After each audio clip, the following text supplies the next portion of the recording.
یگان جورت مرا بکنه اکی. خطاب من به هر یک جوان مرد تاجیک است. شما رو به خدا پیش راه این گونه فاسقان رو بگیرید، پیش راه بی‌حیایی رو بگیرید، ورنه انتظار عذاب خداوند باشید که دیر یا زود بر سرتان می آید. در روایات حدیث آمده است که پیامبر خدا درود خداوند بر عباد می فرماید مردم وقتی کار گناه را ببینند و منع نکنند، عذاب خداوند که آمد همه را فرا می گیرد.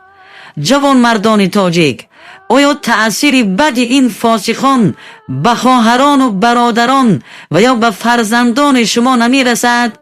یقین بدانید که همین ها هستند که فرزندان ما و شما را، برادران و خواهران ما و شما را به بی‌حیایی می کشند.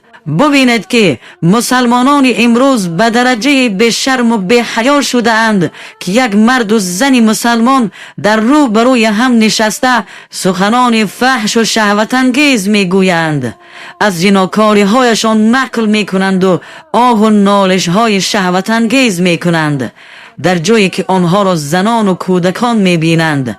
هزاران نفر این فاسقان را می بینند ولی یک نفر هم یافت نمی شود که پیش راه این فاسقان را بگیرد.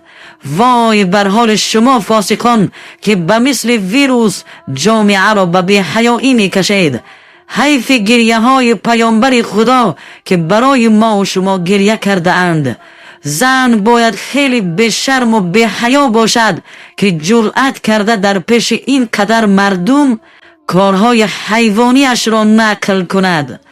مردن تو بار زن مسلمان بهتر است، مردن تو بار مرد دیوس بی غیرت بهتر است که بجای از کار گناه باز داشتن بی‌حیایی را پهن داری.